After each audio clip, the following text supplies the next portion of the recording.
안녕하십니까. 출애굽기 3장과 5장에는 누구이기에 라는 말이 자주 나옵니다. 13장 13절을 먼저 봅니다. 모세가 하나님께 아뢰되 내가 이스라엘 자손에게 가서 이르기를 너희의 조상의 하나님이 나를 너희에게 보내셨다 하면 그들이 내게 묻기를 그의 이름이 무엇이냐 하리니 내가 무엇이라고 그들에게 말하리이까. 여호와의 이름을 백성들이 모르는 게 아닙니다. 창세기에 이미 여호와의 이름이 나타나 있습니다. 여호와의 이름이 무엇이냐라고 하는 질문은 그분이 누구냐라는 질문을 할 거라는 뜻입니다. 이스라엘 백성들이 애굽에서 노예로 지내면서 하나님의 이름을 알고 있었지만 하나님이 어떤 분인지를 잊고 있었기에 모세에게 하나님이 누구냐고 물을 것을 모세가 걱정하고 있는 것입니다. 한편 11절에서는 모세가 하나님께 내가 누구이기에 바로에게 가며 이스라엘 자손을 애굽에서 인도하여 내리이까 라고 묻습니다. 하나님이 누구신지 모르고 자기가 누군지 모르는 질문을 하고 있습니다. 하나님이 누구신지 모르면 자기가 누군지 모릅니다. 하나님이 누구신지 모르면 자기에게 맡기신 그 하나님의 일이 얼마나 무겁다 하더라도 하나님께서 자신에게 능력을 주시는 분이심을 모르는 것입니다. 모세는 하나님께서 자신에게 주시는 그 사명에 대하여 자기가 누구이기에 이 일을 할 수 있겠냐고 하나님께 여쭙고 있습니다.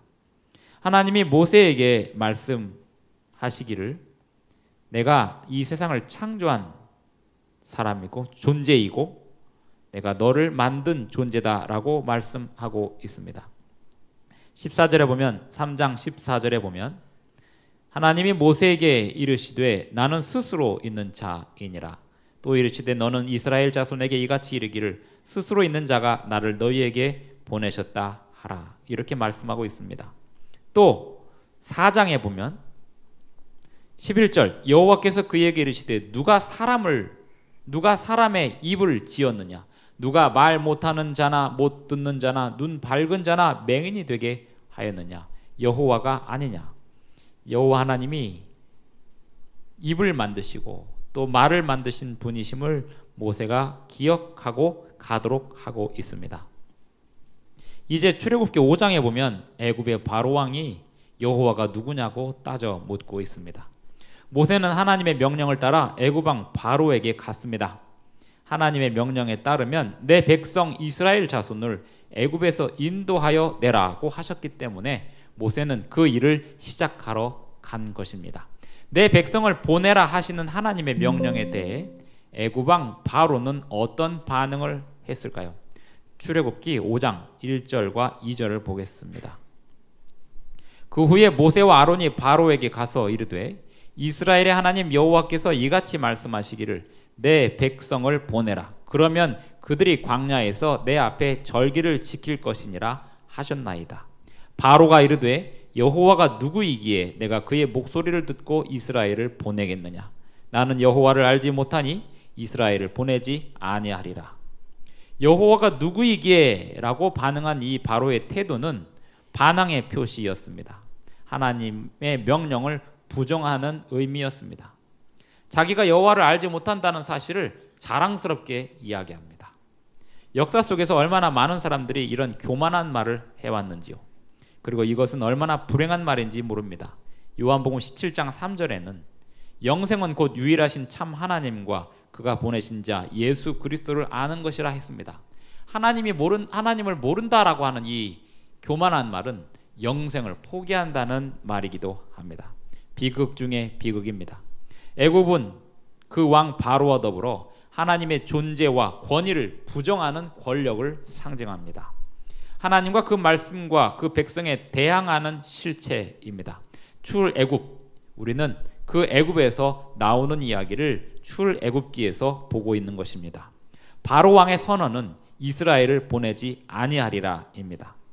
이 선언은 하나님에 대한 반항을 드러내며 이로써 애굽은 하나님을 부정하는 것을 넘어서 하나님께 맞서 싸우는 체제를 상징하는 존재가 됩니다. 요한계시록 11장 8절을 읽어보겠습니다. 요한계시록 11장 8절입니다. 그들의 시체가 큰 성 길에 있으리니 그 성은 영적으로 하면 소돔이라고도 하고 애굽이라고도 하니 곧 그들의 주께서 십자가에 못 박히신 곳이라. 수천 년 후에, 출애굽 이후 수천 년 후에 프랑스 혁명에서 많은 사람이 그 바로 왕과 같은 교만한 태도를 보이고 있습니다. 각 시대의 대쟁투 274쪽의 글을 봅니다. 새 제도에 의해 임명된 한 사제는 거의 믿을 수 없을 만큼 모독적인 언사로 말했다. 하나님이여, 당신이 참으로 존재한다면 당신의 훼손된 이름을 위하여 복수해 보라. 나는 당신께 도전한다. 당신은 침묵을 지키고 있구려. 당신은 감히 경로치 못하는군. 이제후로 누가 당신의 존재를 믿겠는가? 그것은 여호와가 누구간데 내가 그 말을 들으리요. 나는 여호와를 알지 못한다고 한 바로의 말이 그대로 반영된 것이 아니고 무엇이겠는가? 바로 왕은 자신이 신이거나 신의 아들이라고 생각했습니다. 이는 자신의 절대적인 권능과 힘, 지능을 믿는 신념에 대한 포괄적인 표현이었습니다. 각 시대의 대쟁투 269쪽의 글을 보겠습니다. 성경의 역사에 기록된 모든 나라 가운데서 애굽처럼 대담하게 살아계신 하나님의 실존을 부인하고 그분의 명령을 거역한 나라는 없다. 또한 애굽의 왕처럼 하나님의 권위에 대하여 노골적이고도 오만한 태도로 반항한 임금은 없다.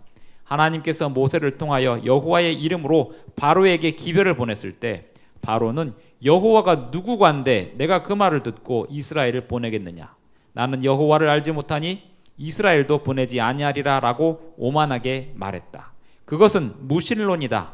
그러므로 애굽으로 표상된 나라는 살아계신 하나님의 명령을 부정하는 일에 애굽과 유사한 말을 하고 애굽과 마찬가지의 불신과 반역 정신을 나타내게 될 것이다. 요한계시록 11장에서 영적으로 하면 애굽이라는 그 말은 곧 그 이후에 있을 애굽과 같은 정신으로 하나님께 반항하는 세력을 예언하고 있었던 것입니다. 모세는 처음부터 알았을 것입니다. 주님께서 그에게 맡기시는 일은 결코 쉽게 진행되지 않을 거라는 것을 말입니다. 그래서 모세는 처음에 피하려 했던 것입니다. 모세는 앞으로 닥칠 일을 알지 못했습니다. 출애굽기 5장 3절부터 23절을 보면 모세와 아론이 바로를 처음 만났을 때 바로의 즉각적인 반응이 어떻게 기록되어 있는지 나옵니다. 3절 보겠습니다. 출애굽기 5장 3절부터 10절까지 읽습니다. 그들이 이르되 히브리인의 하나님이 우리에게 나타나셨은즉 우리가 광야로 사흘 길쯤 가서 우리 하나님 여호와께 제사를 드리려 하오니 가도록 허락하소서. 여호와께서 전염병이나 칼로 우리를 치실까 두려워하나이다. 애굽 왕이 그들에게 이르되 모세와 아론아, 너희가 어찌하여 백성의 노역을 쉬게 하려느냐? 가서 너희의 노역이나 하라. 바로가 또 이르되 이제 이 땅에 백성이 많아졌거늘 너희가 그들로 노역을 쉬게 하는도다 하고, 바로가 그날에 백성의 감독들과 기록원들에게 명령하여 이르되 너희는 백성에게 다시는 벽돌에 쓸 짚을 전과 같이 주지 말고 그들이 가서 스스로 짚을 줍게 하라. 또 그들이 전에 만든 벽돌 수요대로 그들에게 만들게 하고 감하지 말라. 그들이 게으름으로 소리질러 이르기를 우리가 가서 우리 하나님께 제사를 드리자 하나니 그 사람들의 노동을 무겁게 하므로 수고롭게 하여 그들로 거짓말을 듣지 않게 하라. 백성의 감독들과 기록원들이 나가서 백성에게 말하여 이르되 바로가 이렇게 말하기를 내가 너희에게 짚을 주지 아니하리니. 이스라엘 백성들은 사실 모세가 그리고 아론이 그들에게 와서 기적을 베풀었을 때 기대에 부풀어 있었습니다. 4장 27절을 봅니다. 출애굽기 4장 27절 여호와께서 아론에게 이르시되 광야에 가서 모세를 맞으라 하시매 그가 가서 하나님의 산에서 모세를 만나 그에게 입맞추니. 28절 모세가 여호와께서 자기에게 분부하여 보내신 모든 말씀과 여호와께서 자기에게 명령하신 모든 이적을 아론에게 알리니라. 모세와 아론이 가서 이스라엘 자손의 모든 장로를 모으고 아론이 여호와께서 모세에게 이르신 모든 말씀을 전하고 그 백성 앞에서 이적을 행하니 백성이 믿으며 여호와께서 이스라엘 자손을 찾으시고 그들의 고난을 살피셨다 함을 듣고 머리 숙여 경배하였더라. 이렇게 기대에 부풀어 있던 이스라엘 백성들에게 날벼락 같은 소식이 떨어집니다. 애굽의 바로 왕은 이스라엘 백성들이 안식일을 지키려는 시도를 하는 것을 눈치채고 그들에게 쉼없이 일하도록 노동을 가중시켰습니다. 노동을 무겁게 하므로 그들을 딴소리 못하게 하겠다고 명령을 내리고 있는 것입니다. 하나님의 말씀을 전달받았던 이스라엘 백성들, 하나님의 표적을 보았던 이스라엘 백성들, 그들은 기대에 부풀어 있었지만 이제 애굽의 왕 바로로부터 고난이 극심하게 몰아치기 시작했습니다. 모세와 아론이 나타나기 전에도 힘들고 어려웠지만 모세와 아론이 나타난 이후 애굽의 왕 바로는 화가 머리끝까지 났고 더 큰 고난이 오게 되었습니다. 하나님을 믿고 기대를 했는데 실망당할 만한 일이 벌어지고 있는 것입니다. 이스라엘 백성들은 상황이 나빠지게 되었고 요구되는 매일의 작업량이 증가함에 따라 고통이 증가하게 됩니다. 15절 봅니다. 출애굽기 5장 15절입니다. 이스라엘 자손의 기록원들이 가서 바로에게 호소하여 이르되 왕은 어찌하여 당신의 종들에게 이같이 하시나이까? 당신의 종들에게 짚을 주지 않냐고 그들이 우리에게 벽돌을 만들라 하나이다. 짚을 주지 않으면서 벽돌은 더 많이 만들라, 재료는 주지 않으면서 벽돌을 더 많이 만들라고 요구를 하니 왜 재료를 주지 않느냐라고 묻습니다. 17절 바로가 말하기를 너희가 게으르다. 그러므로 너희가 이르기를 우리가 가서 여호와께 제사를 드리자 하는도다. 이제 가서 일하라. 짚은 너희에게 주지 않을지라도 벽돌은 너희가 수량대로 바칠지니라. 안식일을 지키겠다고 하는 이스라엘 백성들에 대하여 바로가 더 과중한 일을 매기고 있는 것입니다. 19절 기록하는 일을 맡은 이스라엘 자손들이 너희가 매일 만드는 벽돌을 조금도 감하지 못하리라 함을 듣고 화가 몸에 미친 줄 알고 그들이 바로를 떠나 나올 때 모세와 아론이 길에 서 있는 것을 보고 그들에게 이르되 너희가 우리를 바로의 눈과 그의 신하의 눈에 미운 것이 되게 하고 그들의 손에 칼을 주어 우리를 죽이게 하는도다. 여호와는 너희를 살피시고 판단하시기를 원하노라. 하나님의 기적을 보았던 백성들이 자신들에게 어려움이 오자 바로 모세와 아론에게 하나님의 심판이 임하기를 바란다고 저주를 하고 있습니다. 모세와 아론은 난감한 상황이 되었습니다. 22절에 보면 모세가 여호와께 불평을 합니다. 모세가 여호와께 돌아와서 아뢰되 주여 어찌하여 이 백성의 학대를 당하게 하셨나이까? 어찌하여 나를 보내셨나이까? 내가 바로에게 들어가서 주의 이름으로 말한 후로부터 그가 이 백성을 더 학대하며 주께서도 주의 백성을 구원하지 아니하시나이다 라고 불평하고 있습니다. 부조와 선지자 258쪽의 글을 보겠습니다. 모세는 하나님을 순종하는 일이 구원의 첫째 조건이라는 것을 백성들에게 보여주었다. 안식일 준수를 회복하려는 노력을 압박자들이 알아차렸다. 왕은 대노하여 이스라엘 백성이 그를 섬기는 일에 대해 반역을 기도하는 것이라고 의심하였다. 불만은 태만의 결과라고 생각하고 왕은 그들에게 위험한 계책을 꾸밀 시간적 여유를 주지 않기로 하였다. 왕은 곧 그들을 더 압박하고 그들의 독립정신을 말살시킬 조치를 취했다. 이 세상에서 안식일 계명을 잘 모르던 사람들이 안식일 계명을 깨닫고 안식일을 준수하려고 시도한다면 가까운 친족이나 가족들 그리고 직장으로부터 이웃들로부터 심한 공격을 당하게 될 것입니다. 배부른 소리 한다는 소리를 듣게 될 것이고 게으르다라는 평가를 듣게 될 것이고 어찌 쉬려는가 라는 저주를 당하게 될 것입니다. 이스라엘 백성들이 그렇게 화를 당하고 있고 그 미움을 모세와 아론이 당하고 있습니다. 모세와 아론이 난감한 처지가 되었습니다. 바로 왕에게 호되게 비난받았고 그 백성들마저 모세를 저주했습니다. 백성들이 모세에게 와서 이렇게 얘기합니다. 하나님이 그대를 평가하길 바란다. 모세는 하나님께 불평하고 있습니다. 이스라엘의 상태가 더 나빠진 것에 대하여 불평합니다. 모세가 하나님께 불만을 표출했고 상황을 고려할 때 이해될 만도 합니다. 그러나 하나님의 반응은 그럼에도 불구하고 강력했습니다. 하나님께서 결정적으로 개입하실 것입니다. 출애굽기 6장 1절을 보겠습니다. 출애굽기 6장 1절입니다. 여호와께서 모세에게 이르시되 이제 내가 바로에게 하는 일을 내가 보리라.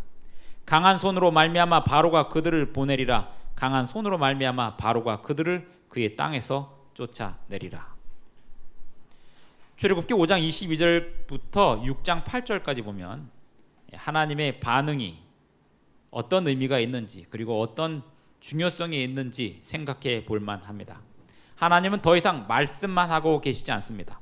백성들을 위해서 강력하게 개입하실 것입니다. 하나님께서 모세에게 몇 가지 적절한 사실들을 상기시킵니다. 첫째, 하나님이 주인이시라는 사실. 내가 여호와다라고 말씀하고 있습니다.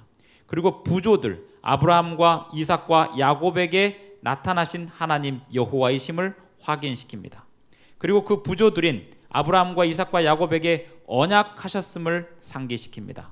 그들에게 가나안 땅을 후손에게 주시겠다고 약속하셨음을 상기시킵니다. 이스라엘 백성의 고통 소리를 하나님께서 들으셨다고 말씀하고 있습니다. 약속의 땅을 주시겠다고 하신 그 약속을 기억하고 계신다는 것을 말씀하고 있습니다. 5장과 6장에 보면 내가 여호와다라는 말이 반복되고 있는 것을 주목해 보아야 합니다. 내가 여호와다, 나는 여호와다, 이 말이 무슨 뜻일까요? 내가 지금까지 과거에 이런 일들을 해왔으니, 내가 이스라엘 백성들 너희들의 조상들에게 이런 약속을 해왔으니 내가 그 약속을 지킬 것이다. 내가 언약한 일들을 믿어야 한다라고 말씀하는 것입니다. 성경에 보면 나는 여호와니라 라고 말씀하실 때마다 우리는 스스로 계신 하나님께서 역사 속에서 당신의 백성들을 건지시기 위하여, 구원하시기 위하여 개입하셨고, 지금도 역시 그렇게 당신의 백성들을 구원하시기 위하여 개입하실 것임을 믿으라고 하는 말씀임을 우리는 생각해야 합니다. 하나님은 이제 엄숙하게 선언하시기를 이스라엘을 위해 4가지 위대한 일을 하실 것이라고 하십니다. 출애굽기 6장 6절부터 7절까지 먼저 읽어보겠습니다. 그러므로 이스라엘 자손에게 말하기를 나는 여호와라. 내가 애굽 사람의 무거운 짐 밑에서 너희를 빼내며 그들의 노역에서 너희를 건지며 편팔과 여러 큰 심판들로 써 너희를 속량하여 너희를 내 백성으로 삼고 나는 너희의 하나님이 되리니 나는 애굽 사람의 무거운 짐 밑에서 너희를 빼낸 너희 하나님 여호와인 줄 너희가 알지라. 첫째로 애굽 사람의 무거운 짐 밑에서 빼내신다는 것입니다. 둘째로 이스라엘을 노역에서 건지신다는 것입니다. 셋째로 편팔과 여러 큰 심판들로 이스라엘을 속량하신다는 것입니다. 이 편팔이란 말은 신명기 5장 15절에도 안식일에 관한 계명에 편팔이 나옵니다. 애굽에서 편팔로 그들을 건져내셨으니 안식일을 지키라고 말씀하고 있습니다. 넷째로 이스라엘을 주님의 백성으로 삼으시고 주님은 그들의 하나님이 되신다는 사실을 확인시키고 있습니다. 이 4가지 거룩한 활동들이 보증하고 재확인하는 것은 이스라엘 백성과의 언약 관계입니다. 아브라함과 이삭과 야곱에게 하신 그 언약을 400년 뒤에 후손들에게 나타나셔서 확인시키고 그 언약을 내가 이루러 왔다라고 말씀하고 있는 것입니다. 출애굽기에서 우리는 예수 그리스도의 재림에 대한 언약을 확신할 수 있게 됩니다. 수백 년 전 조상에게 하신 그 언약을 이루시기 위하여 아브라함과 이삭과 야곱은 잠들어 있고 의식이 없는 채로 있지만 그들과의 약속을 하나님은 잊지 않으시고 그 후손을 구원하시는 모습을 볼 때 다시 오시리라고 하신 예수님의 예언과 약속은 반드시 이루어질 것임을 우리는 확신하게 되는 것입니다. 창세기에서 하나님이 이 세상을 창조하셨다는 사실을 보았다면, 출애굽기에서 하나님이 약속을 이루시고 언약을 이루시며 백성들을 구원하시는 모습을 보았다면, 우리는 이 세상의 역사의 마지막에 우리를 새롭게 창조하시고 새 예루살렘으로 우리를 데려가실 것임을 믿을 수 있게 되는 것입니다. 하나님은 모든 활동의 주체이시고 이스라엘은 그 모든 은혜와 이익을 누리게 됩니다.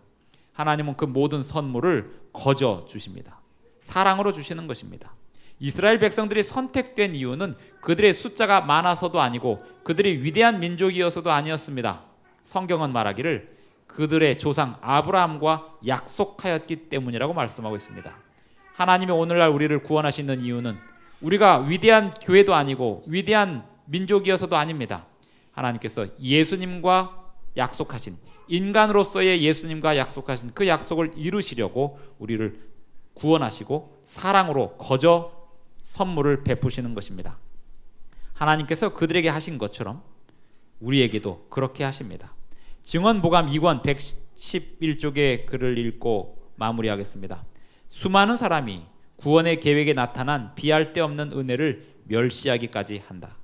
이 위대한 구원에 동참한 모든 사람도 이 문제에 있어서 애매하다. 그들은 감사하는 마음을 배양하지 않는다.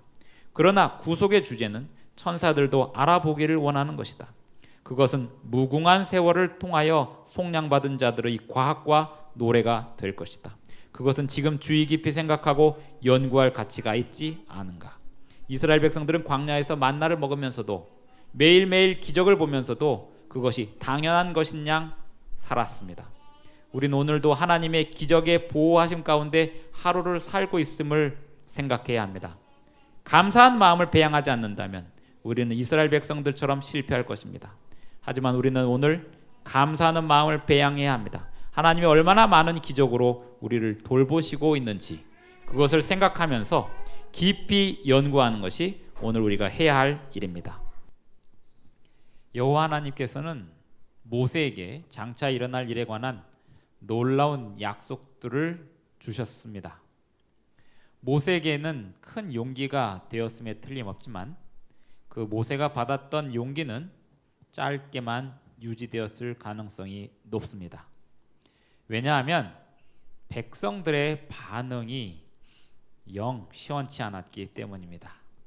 출애굽기 6장 9절부터 13절을 보면서 다음의 것들을 생각해 봅니다. 이 이야기 속에 벌어진 일들이 어떤 내용이 있고 교훈이 무엇인지, 그리고 우리 삶에 실망과 갈등 상황이 벌어질 때를 위한 어떤 교훈이 있는지 살펴보겠습니다. 출애굽기 6장 9절부터 13절을 읽습니다. 모세가 이와 같이 이스라엘 자손에게 전하나 그들의 마음의 상함과 가혹한 노역으로 말미암아 모세의 말을 듣지 아니하였더라.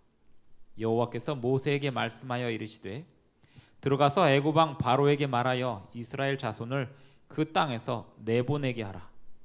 모세가 여호와 앞에 아뢰어 이르되 이스라엘 자손도 내 말을 듣지 아니하였거든 바로가 어찌 들으리이까? 나는 입이 둔한 자니이다. 여호와께서 모세와 아론에게 말씀하사 그들로 이스라엘 자손과 애굽 왕 바로에게 명령을 전하고 이스라엘 자손을 애굽 땅에서 인도하여 내게 하시니라. 예전에 모세가 자기가 말을 잘 못한다고 그렇게 저항하던 때가 있었습니다. 하지만 결국 이스라엘 백성들 앞에 나왔고 또 바로 왕 앞에 서섰습니다. 그런데 지금 이스라엘 백성들은 모세에 대하여 불평을 했고 모세의 말을 듣지 않고 있습니다. 모세의 용기는 완전히 꺾이게 되었을 것입니다. 이스라엘 자손들은 그들에게 벌어진 고통과 슬픔과 가혹해진 노동 조건 때문에 낙심하게 되었습니다. 모세가 전하는 확신의 말씀에 귀를 막았습니다. 하나님께서 그들을 위해 약속을 이루시리라는 보증의 말씀에 대하여 귀를 닫아버린 것입니다. 부조와 선지자 260쪽의 글을 읽어보겠습니다. 히브리인들은 아무런 신앙의 시련이나 실제적 고통과 어려움이 없이 자유를 얻기를 기대해왔다. 그러나 그들은 아직 해방될 준비가 되어 있지 않았다. 그들은 하나님께 대한 신앙이 거의 없었으며 그분이 그들을 위하여 일하시기에 적당하다고 보실 때까지 그들의 고통을 참을성 있게 견디기를 좋아하지 않았다. 많은 사람은 낯선 땅으로 이주하는 데 따르는 고난을 당하기보다는 차라리 노예 상태로 머물러 있는 것을 만족하게 여겼다. 그들은 오랫동안 기다려왔을 것입니다. 그 노예 상태에서 벗어나는 것을 말입니다. 그런데 지금의 상황은 그들의 기대에 만족이 되지 않고 있습니다. 모세와 아론을 만나면서 그들은 기대했지만 지금은 달라진 게 없고 오히려 더 나빠졌을 뿐입니다. 이스라엘 백성들이 보기에 말입니다. 그들은 낙심했고 희망을 잃었습니다. 이전보다 더 비통함을 가중시켰을 것입니다. 희망이 생겼으나 그것이 꺾였을 때 오는 비통함과 고통은 더 심해지기 때문입니다. 그들의 생애에 처음으로 구원의 소망을 보았으나 그 구원의 소망이 아무런 고통 없이 이루어질 것이라고 기대했던 이스라엘 백성들은 그들에게 가혹한 고통이 오자 실망하고 낙심했습니다. 이와 비슷한 상황에 처하지 않고 살아가는 사람이 어디 있을까요? 실망하고 낙심하고 좌절하고 하나님께 버림받는 것 같은 느낌을 가져보지 않은 사람이 어디 있을까요? 우리는 성경에서 욥의 이야기를 보지 않습니까? 아삽은 어떤가요? 악인의 번영을 바라보며 갈등하는 아삽은 의인의 고통을 보며 괴로워했습니다. 아삽은 그의 갈등에도 불구하고 그의 생애의 가장 아름다운 믿음의 고백을 하기에 이르게 됩니다. 잠시 출애굽기의 이야기를 생각하면서 아삽의 시를 한 편 보고 돌아오겠습니다. 시편 73편입니다. 시편 73편을 보겠습니다. 시편 73편 1절과 2절을 먼저 읽습니다.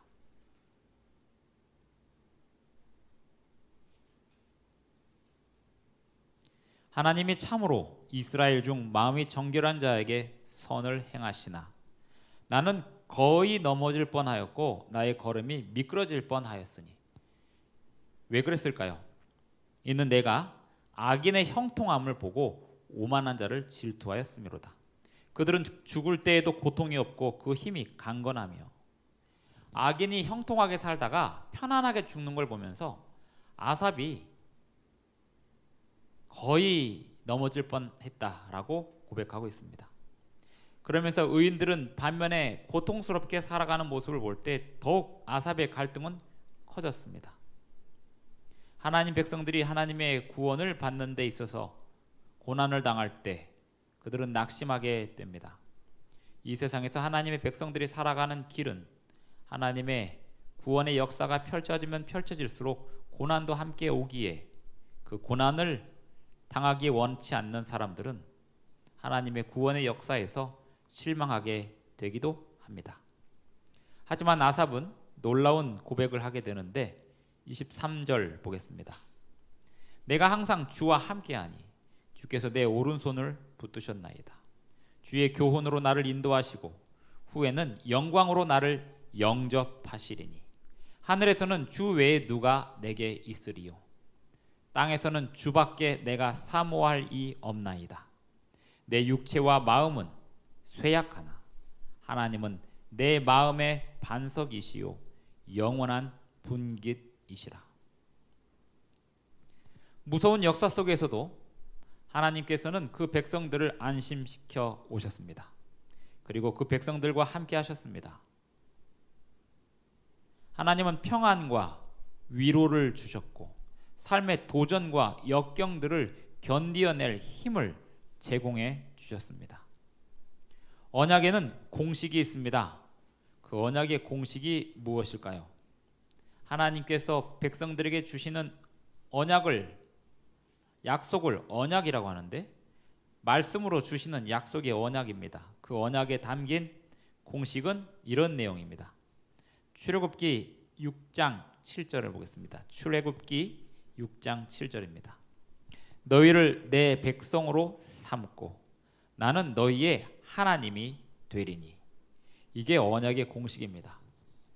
하나님과 언약을 맺는 백성들은 하나님의 백성이 되는 것입니다. 그 백성들의 하나님이 그들을 악에서 세상에서 건져내어 주십니다. 너희를 내 백성으로 삼고 나는 너희의 하나님이 되리니 나는 애굽 사람의 무거운 짐 밑에서 너희를 빼낸 너희의 하나님 여호와인 줄 너희가 알지라.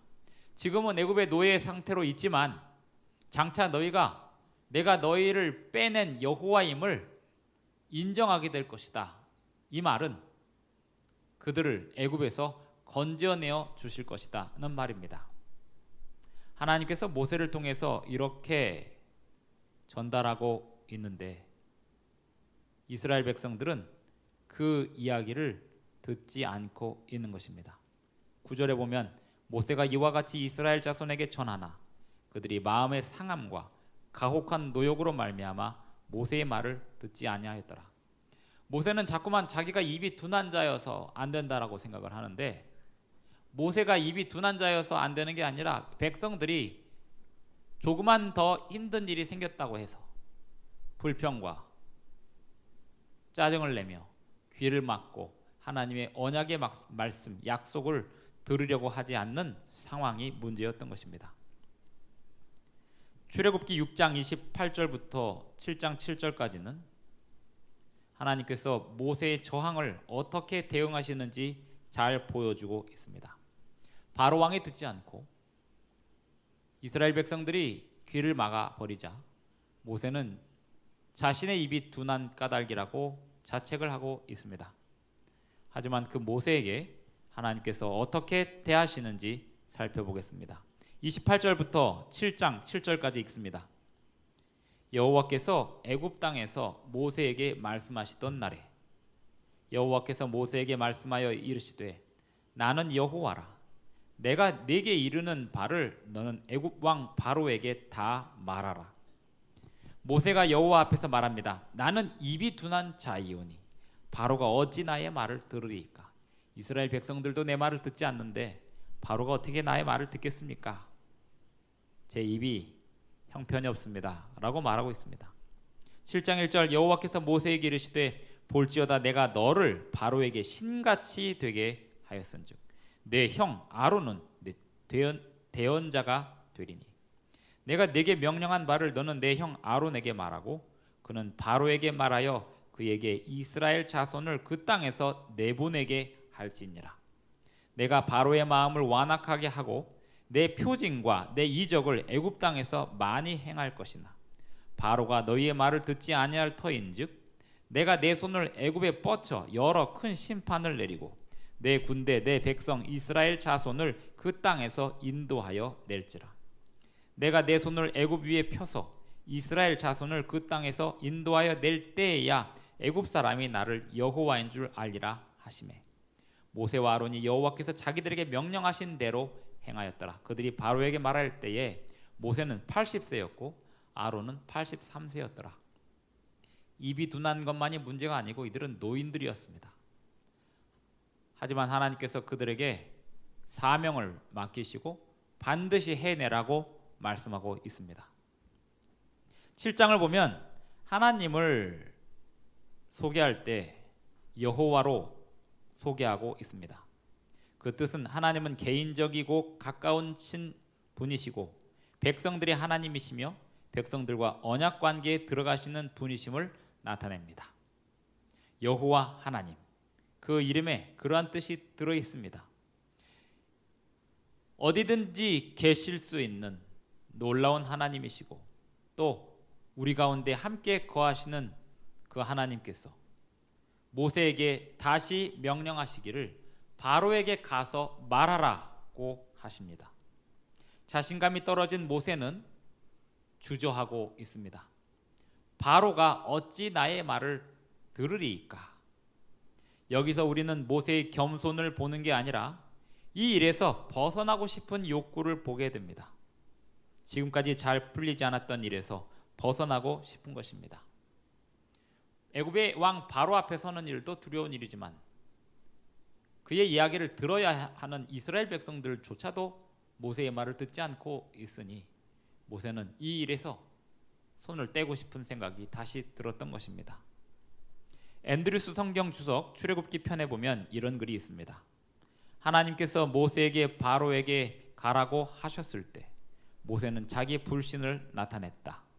여기에 사용된 용어 아랄 세파타임이라는 용어는 문자적으로 할례받지 않은 입술이란 뜻이 있고 이것은 모세의 말하는 능력의 부족을 표현하고 있는 것이다.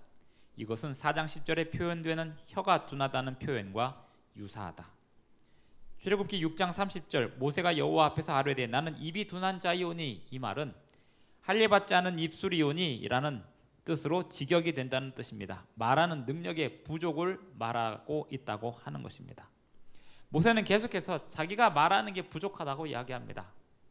하지만 하나님께서는 계속해서 내 형 아론이 너를 위하여 대언자가 될 것이다 라고 이야기합니다. 그러면서 동시에 너를 바로 앞에 신처럼 만들고 내 형 아론을 바로 앞에 대언자처럼 만들겠다라고 약속하십니다.